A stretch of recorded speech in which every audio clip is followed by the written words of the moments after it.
Hello, screenwriters, and welcome to Writing for Screens, the screenwriting step-by-step project, episode number 158. My name is Glenn Gers, and I come here to you every Monday through Friday, if I can make it, at 3 p.m. Pacific Standard Time, to let you look over my shoulder, share my screen as I write a script for the purposes of education. I think that there's a lot of good screenwriting teachers out there who talk to you all about what a great script is and how to get ahead in the business, but very few talk about the actual day-to-day, step-by-step, scene-by-scene process of writing a script. How do you do that? Because no matter how great your plan for the script is and how great your idea might be, if you don't actually write the script, it's very, very hard to get it sold. So this is my attempt to show you a way to do it. It's not the only way. It's not the best way. It's just the way that I taught myself during a 25-year career writing for TV and movies. And I thought it might be helpful to you when you're looking at the blank page if you had watched somebody walk through it, figure out an outline, figure out how to do a rough draft, try to fix that rough draft, which is what we're doing now, rewriting it. And that is what we do here. So take what works for you. If it's not helping, cool. That shows you what you don't want to do. The main thing is for you to figure out what's good for you, because every writer is different. Every project is different for every writer. And the only thing that I think I can show you that's really valuable is a set of tools and a set of steps that you can take for whatever it is that you're trying to do. They might be helpful in making it specific and concrete and practical. It's really all I got to say.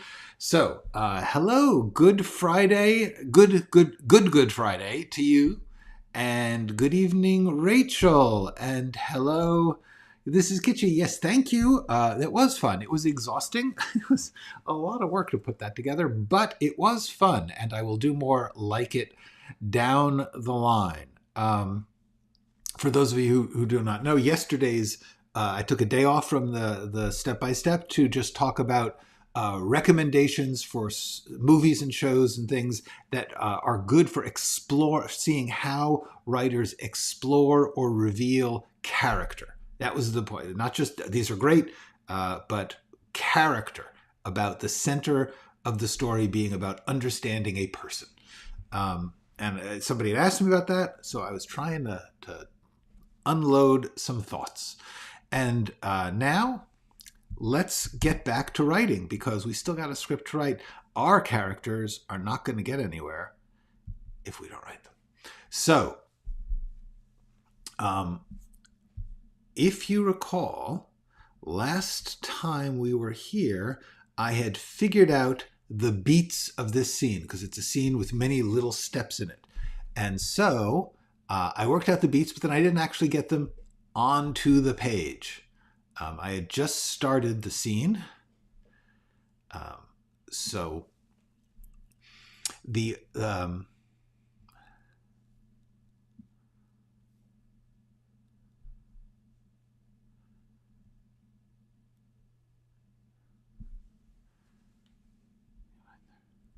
I was thinking you were right there. Morrison, next to kin. The wife.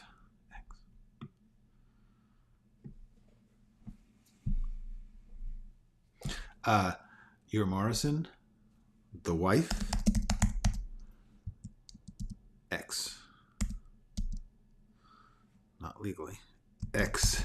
I was thinking about this. Hello, Vignesh Raj. Very nice to see you. A new face. Or a new icon. Great to have you here. I was thinking about this. 30 years later, still next of kin. This has been a silly mechanical problem that I've been wrestling with for all this time. And I think one of the things that we could do here is, at least for the moment, keep it kind of simple. I don't know. I keep wrestling with this idea of if someone is murdered and they how do they find the next of kin? It's something I just hadn't really thought about. How do you find who to contact? Who's the and I assume that he would have had um, valuable papers that had gone through his desk or something. It's actually an interesting question, especially now with almost everything being digital. A lot of people, their important information might be on locked devices. So therefore, I don't know. It's I'm trying to think of just the shortest, clearest way to handle this.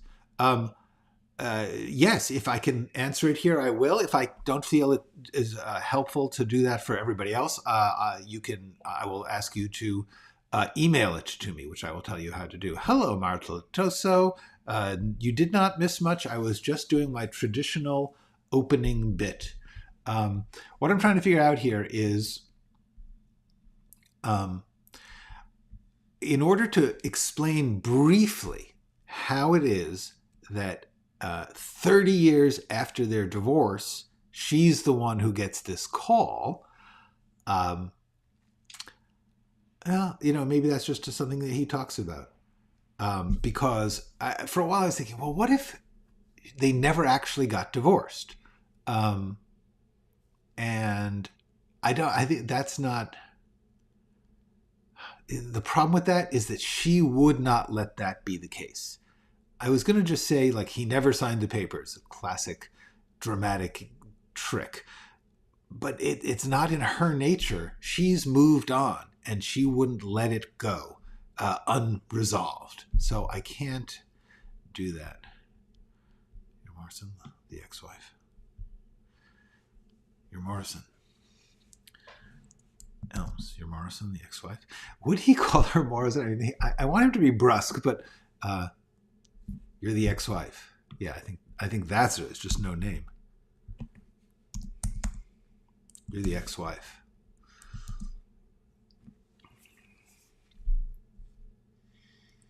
You're the ex. Yes. So that's out of the blue, huh? All right. So, yes, you're the ex. Not even a little bit. Elms, you're the ex.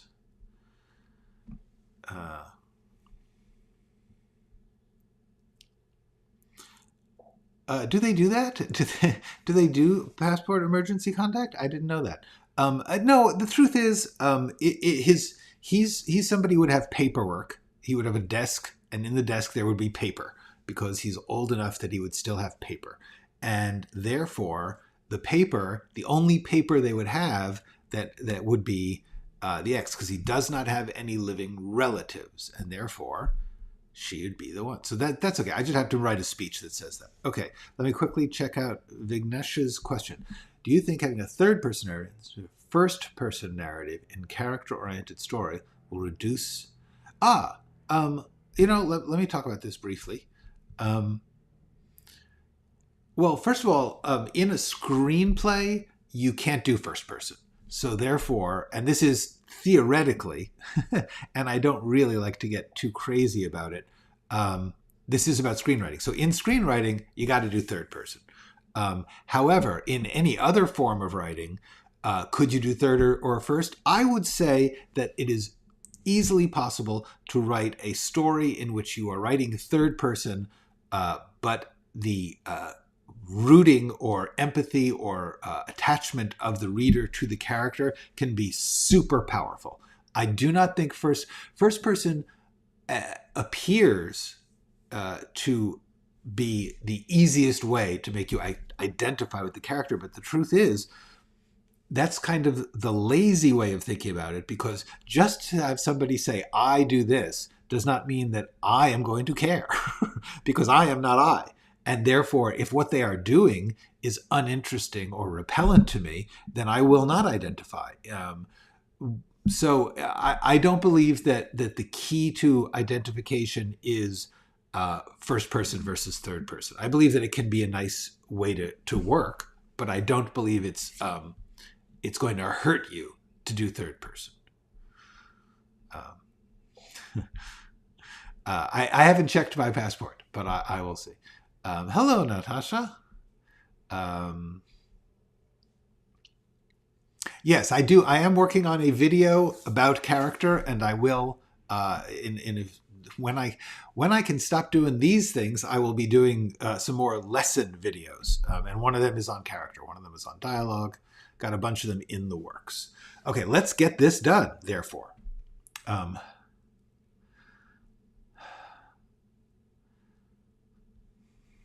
actually, she doesn't need to say yes. Distracted.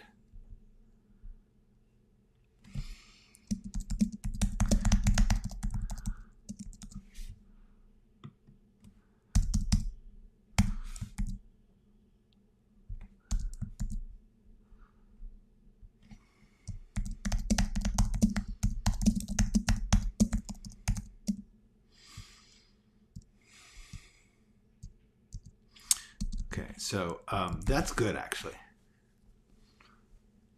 By the chalk outline on them. She tries hard not to. I don't want to say freak out.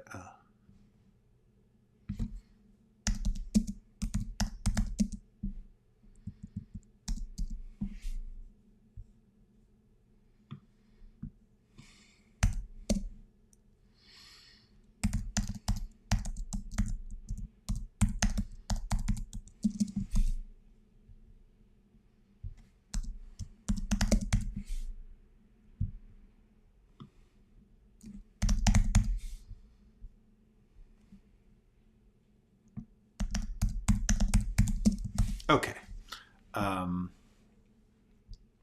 Third person is indeed more flexible in that you can tell about things or take attitudes or see things that I would not be able to do. So that is the advantage to third person. The disadvantage is you are a little more distant from the main character.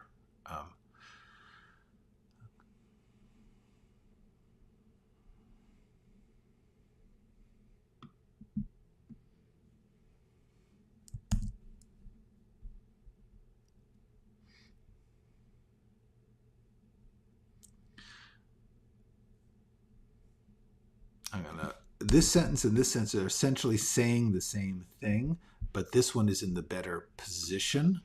So I'm going to rewrite this one, which is a little, I don't know why, I don't like the way it's phrased. And this, I like the way this is phrased better. So I'm going to try and sort of blend these two sentences.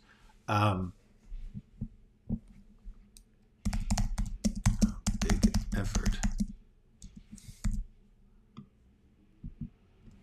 Look at that.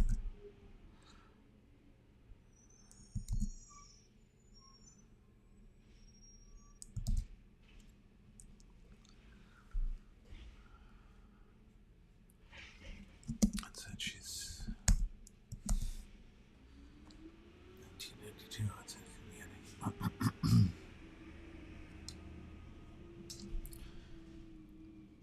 Okay, outside CBGB's in New York, we had a gig. I was the singer. He was keyboards. I was the singer. He was on keyboards. George was on keyboards. We were called.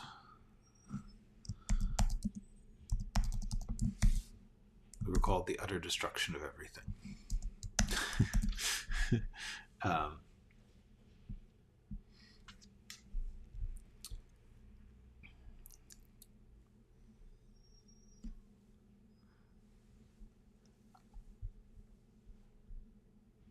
We had a gig. I was the singer. George was on keyboard. We were called the utter destruction.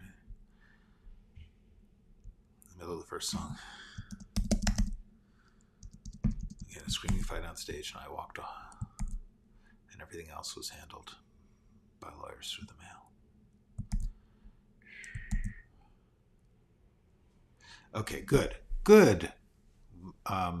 So she is both telling a wild story and at the same time trying to be very clear and concise to him, which I like. This is okay. So then he has to say,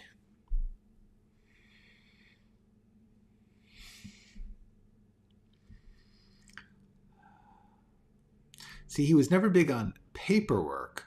Doesn't make sense if he actually did the paperwork. So that's not going to be a good joke or a good line. So the question is,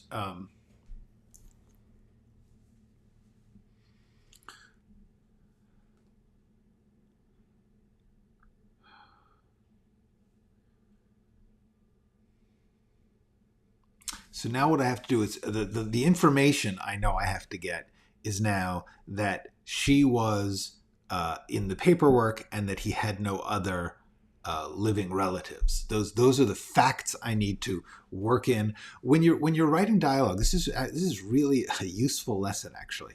When you're writing dialogue, you are sort of navigating between the pile of things you need to accomplish and especially figuring out the information or stuff that you need to get to the audience, because they're saying, oh, why is she getting called?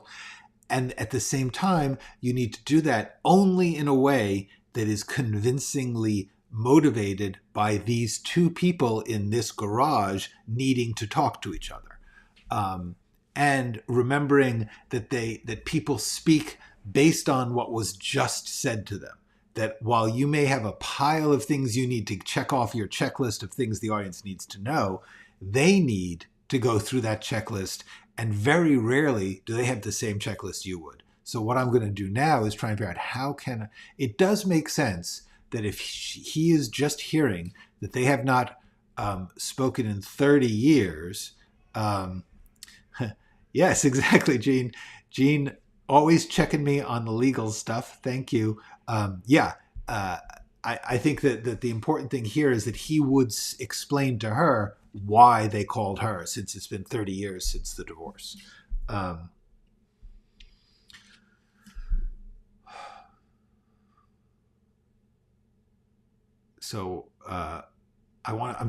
I'm thinking now is, how hard boiled do I want to get? Like he could see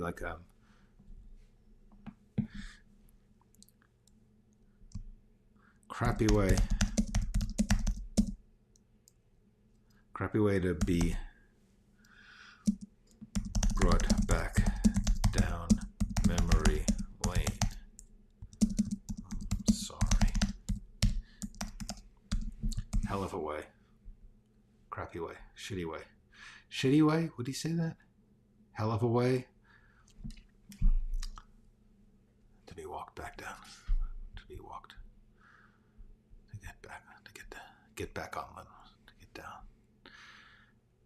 Crappy way to be. Crappy way. Lousy way. Lousy way to get back. To get a.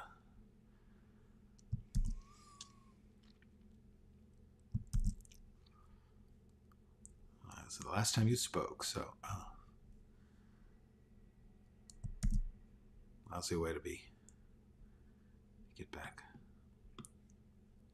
To get back. Lousy way to get back down memory lane. It doesn't. It's not.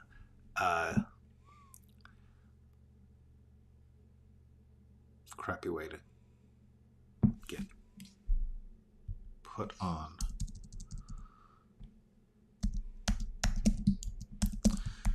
Lousy way to get put on memory lane. I'm sorry. The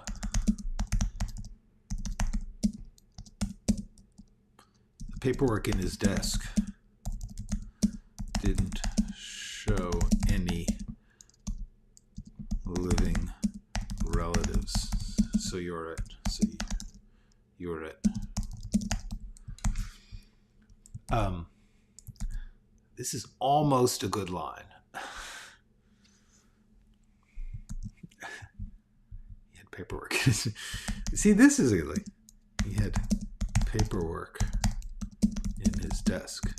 George grew up. That's good. So lousy way. Lousy door back to memory lane. Lousy way to get. Lousy way to get called. Lousy way to get Lousy way to call. Lousy reason to come back.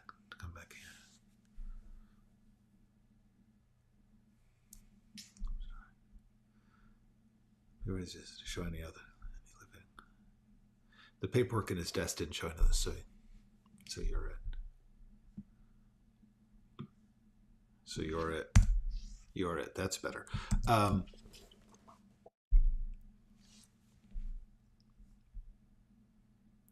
Yeah. That's Charles Burnett, Killer of Sheep. Yes.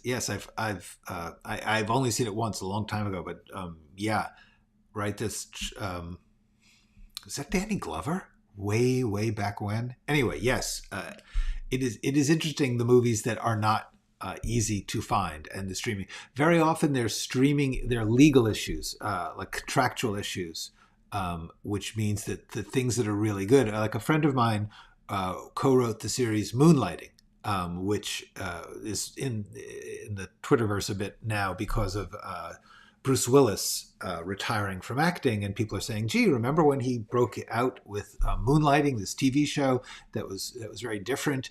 Why can't we watch that? Why isn't that streamable?" Apparently, it's music rights. The contracts for the show did not make music rights possible for streaming later, and so they have to renegotiate. And of course, the streaming rights for the music people are like, well, let's have a lot of money for that. Anyway, all right. I am using Pages, the Apple-based word processing software, because I am on an iMac computer, which I like. I like Apple products. Not everyone does. But honestly, Word, Pages, Google Docs, there's a lot of software out there that will let you. Oh wait, but that's for this. Sorry, that's for the outline. For the script itself, I'm actually in final draft, which I do emphatically tell you, if you are just learning screenwriting, you do not need. And in fact, I have done a whole video, a brilliant video, if I may say, about this, called Script Format Made Easy, in which I emphasize that you can, and I show you how, format styles for Word or Google Doc or Pages, whatever it is. You can format paragraph styles, which will allow you to write in script format without having to pay hundreds of dollars for script software that you may not need if you are just learning about screenwriting. Wait until you are writing a lot of scripts and money. If you have a lot of money and you have a lot of time to learn software, yeah, it's kind of snazzy, but only if you're writing a lot of scripts. If you're not writing a lot of scripts, don't buy special software. Okay. That was a way to find yourself back on. Find yourself back on memory lane. I'm sorry. The paperwork in his desk didn't show any other living. Didn't give us any.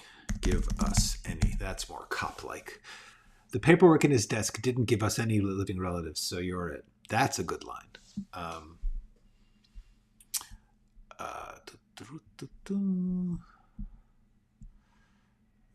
Okay.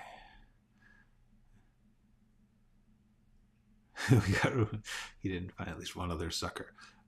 Yes, indeed. And we will get into that. She's about to get into that as a question. But she has no. The thing is, she has no ill will towards George. She is glad she got away from him, but that's very different from anger.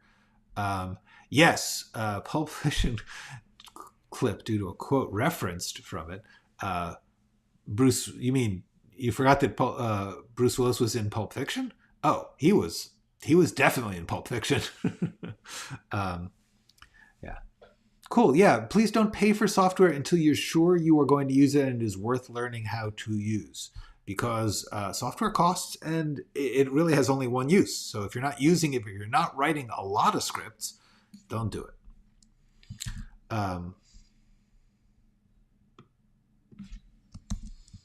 George grew up. That's actually pretty good. He had paperwork on his desk. That's George grew up. Yeah, that's a good line. It's not like you have to do some thinking, but the person who's saying it will know how to say it. Okay, now this is good dialogue. When was the last time you spoke to Mr. Roisman? 1992, outside CBGB's. This is going to be unexpected in New York. We had a gig. I was the singer.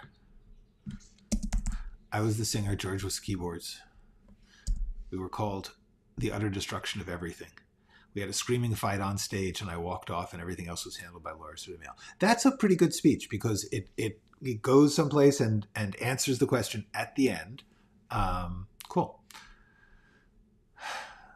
Lousy way to find yourself back on memory lane. I'm sorry. The paperwork in his desk didn't give us any living relatives, so you're it. He had paperwork in his desk. George grew up. That's rather kind. Yeah. Killer Sheep. No, it was rediscovered. Oh, you're talking about Rad. Rad, I do not know. Yeah, cool.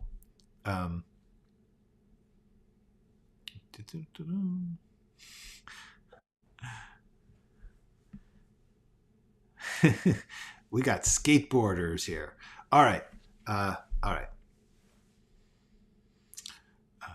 Let's keep writing.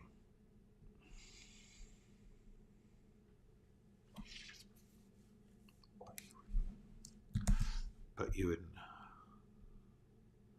Hi, Kirby. All right. So now here's the thing. So we have concluded a section in which they're talking about how long since she saw him, and see that this is where he would go. So where he says, so you don't know where he put the so.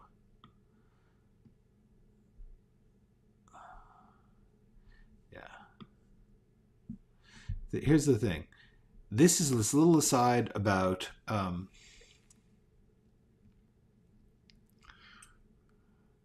like right now is the perfect time for Elms to go to the topic of the evidence because he's disappointed. She hasn't talked to him in 30 years. However, she also could say like no friends, but you know what? That's not right. Friends would not be the person you contact in case of murder. So we can move this.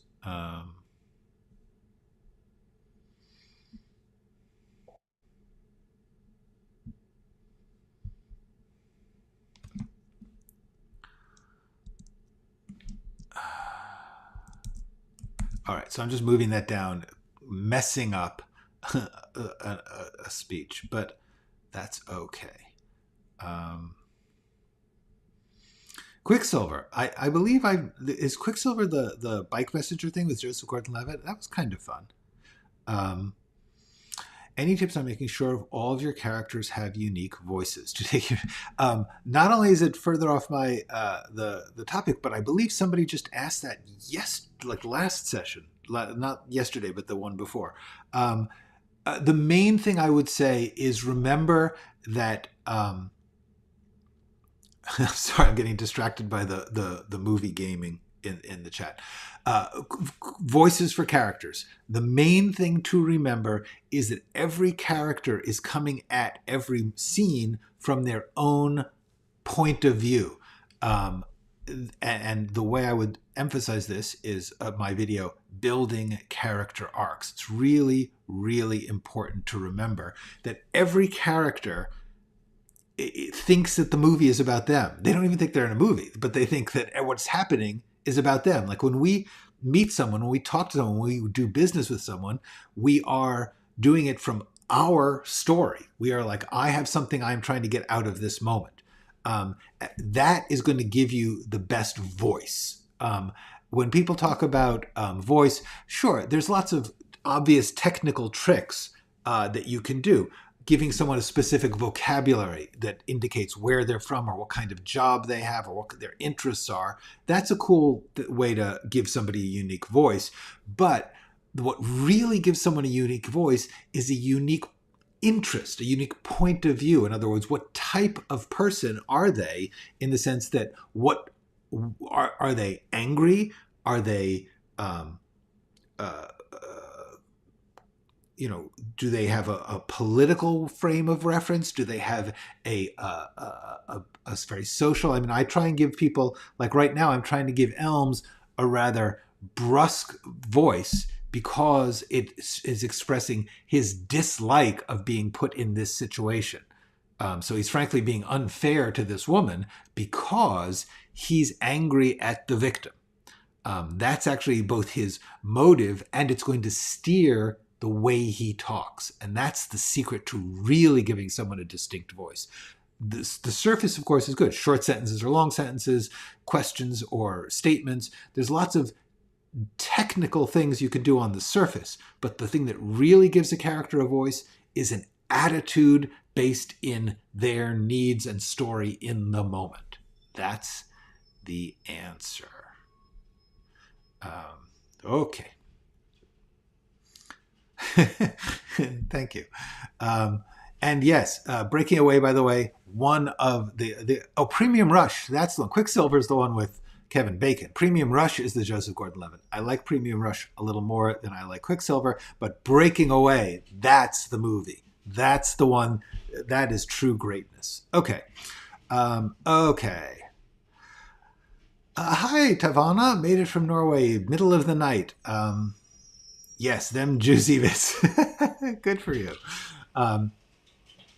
Yes, definitely. And they will get to that there. The point is that when best compliment I ever received, you mean like somebody came to talk to you about someone you know who was murdered? Wow. Yeah, it's Trash Truck Day. Anyway, they will talk about his friends, but that's later when they're talking about details of who might have killed him. Right now, they're talking about who would have been contacted as his next of kin, and that wouldn't be friends. Yeah, Kevin Bacon. Yeah, Kevin Bacon. Okay. If I ever need to get rid of a body, everyone knows that one friend they can call. That's good. Yes. It is good to know that people count on you for the hard. You're welcome. The hard things in life, like disposing of dead bodies. All right.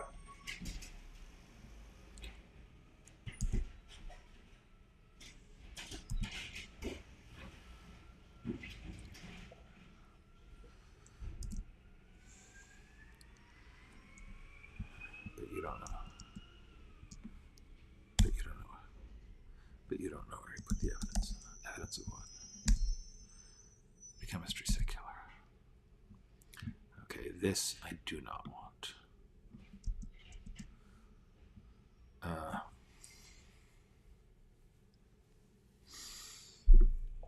Okay. Hi, Arfung. How you doing? Good to see you. And Division 5. Hello. You watched The Courier. Oh. Well, I hope you liked it. It's weird. It starts out kind of as a comedy and ends up as definitely not. It's very dark at the end, and that's a beautiful thing. It's like really cool. Very, very few stories dare to start pretty light and go pretty dark. It's pretty cool, I think. All right.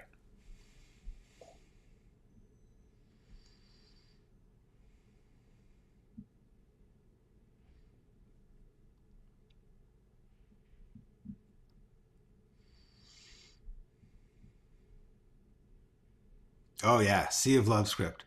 Did you get the script or the published book? Hard to find the script, the actual script, because the book, they clean it up a little. But yeah, that's an amazing. That's if so, that's in a book of 3 of his scripts, I believe, which would be really cool.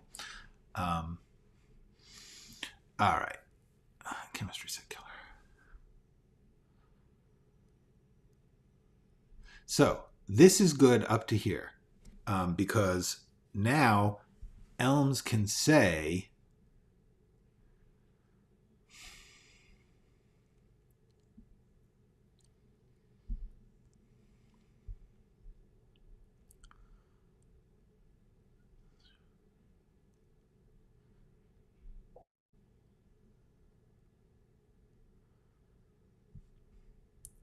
wow, cool. I would love to see that. I have not seen one of those around. Where did you get it? Um, all right. So now this has flowed correctly up till here. Now, how much does she know? What I have to figure out here is, I know I've got information here. I want to make it clear that Elms does not want this case.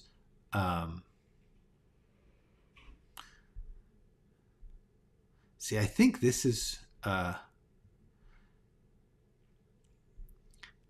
where we have to go. I don't think she knows about, well, here's the question. If it's been on the news, has it been on the news that she saw, and then she would know that serial killer is back on the table? And I think she do.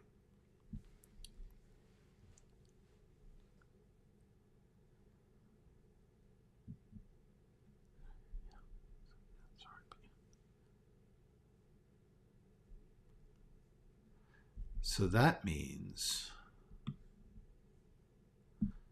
okay, that means that what we want to do is go from chemistry set killer to, we want to go right from that to this speech there.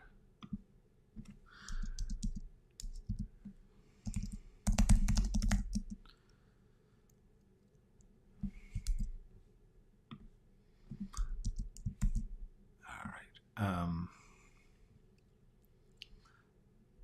Yeah.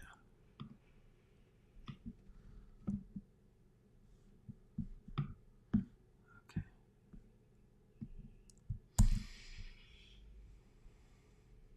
So these two things, he was putting out the internet that he was had.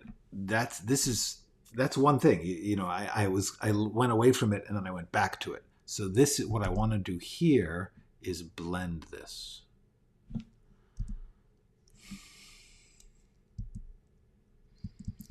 All right.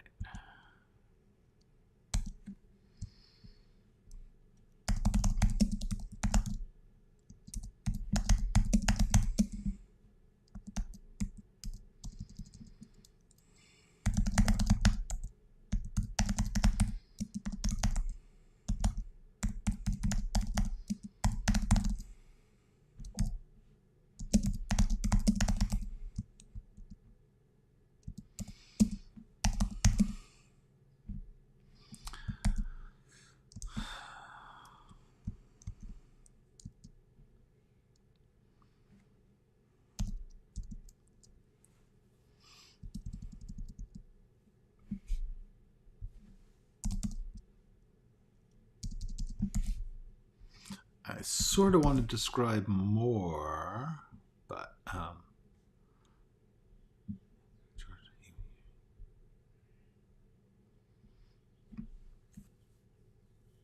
he was putting out on the internet that he had new evidence to identify. So dumb shit. George was the dumb shit? Sorry, but yeah. Sorry, but yeah. Yeah.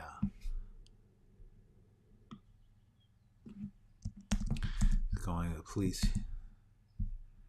He was putting out on the internet, did he?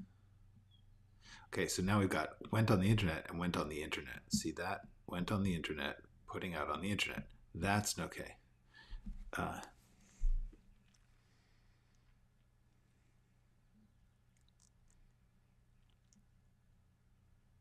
kind of like he was putting out on the internet that he had evidence. He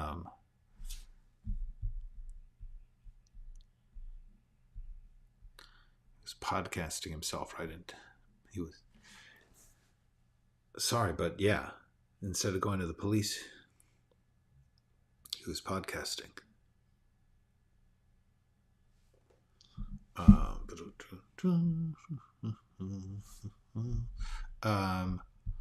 Hello, Larry. Well, she's either an intuitive writer or an intuitive criminal, is the point.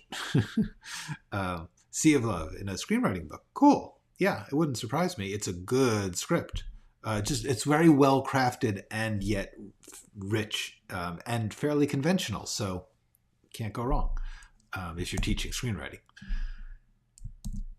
So going to the police, he was podcasting that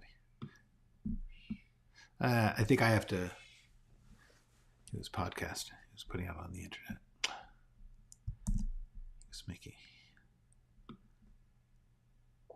He was making a podcast. And putting himself. He was making a that put him in danger.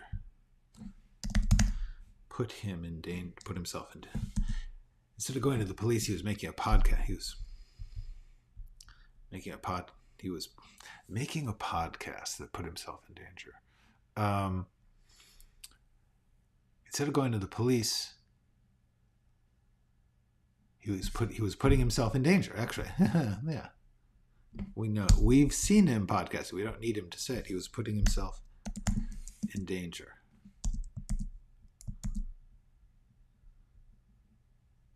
And obstructing justice. If he wasn't dead, I'd probably arrest him. Web sleuths. Okay.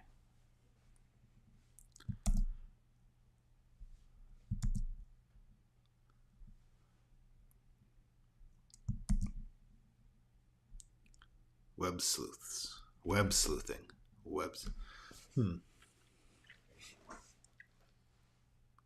So he could be a web sleuth.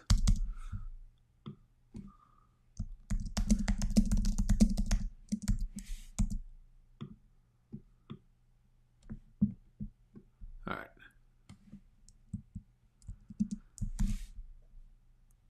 Yeah, that just sounds bad.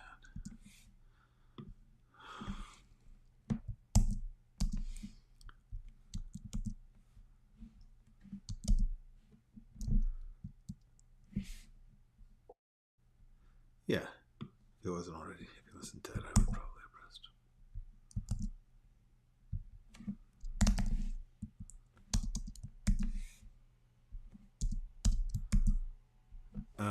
Okay.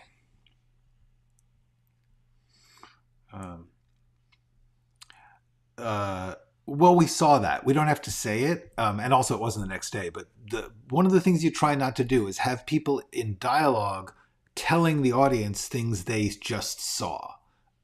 Madeline doesn't need to hear it.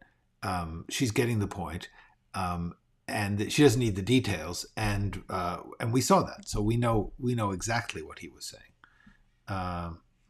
This is not bad. Okay.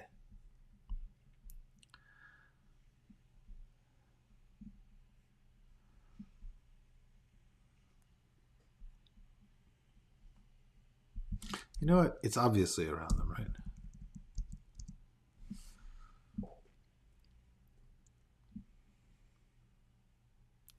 Dumb shit. George was the dumb shit? I like that line. Sorry, but yes. But yeah. Instead of going to the police, he was putting himself in danger so he could be a web sleuth. Yeah, okay. Yeah, that just sounds bad. If he wasn't dead, I'd probably arrest him for obstructing justice.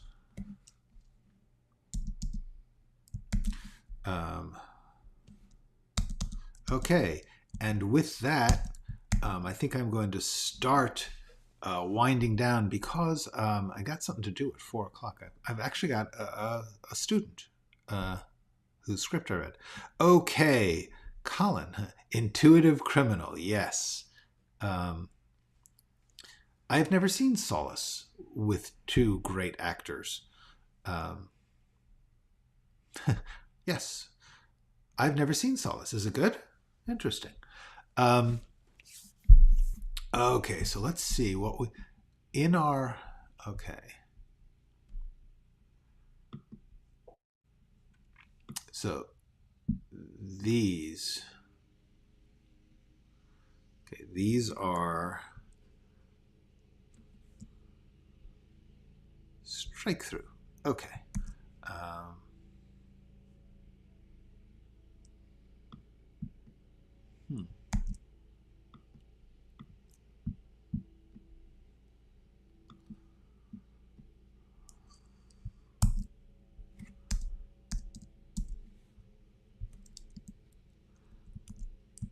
Okay, good. So that's interesting.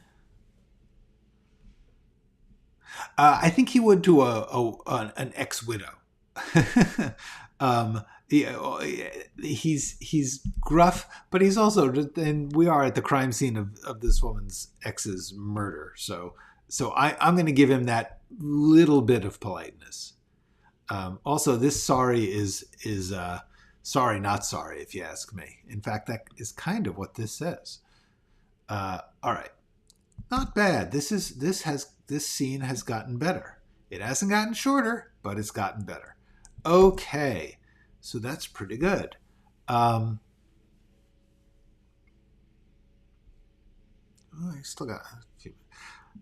I'm just going to sort of scan the rest of this scene to see what I have to do.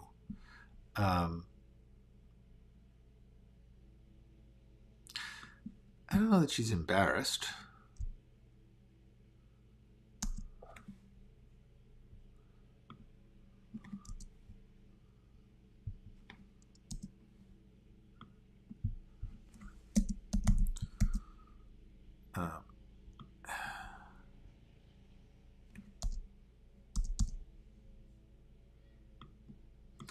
And obviously, she doesn't know that name.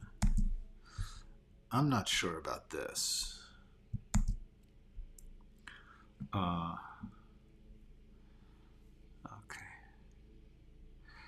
A psychiatrist aids an FBI agent in search of a serial killer.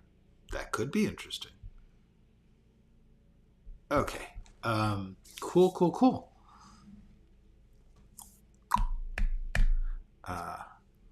Yeah.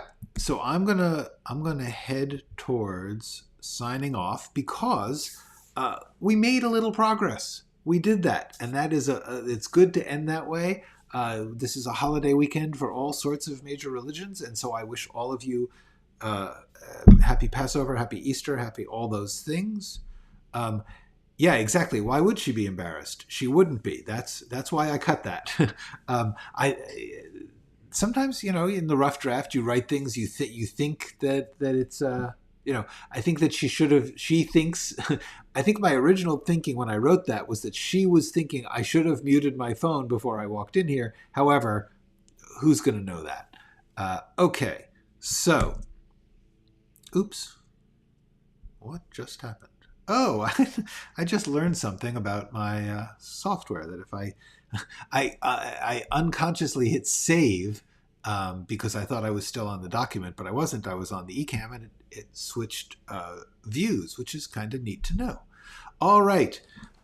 So I say to all of you guys, have yourself a fabulous weekend. Let me just check. I will not be here Monday. Not here Monday. Tuesday it is. Got that? See ya then. Until then, go write something.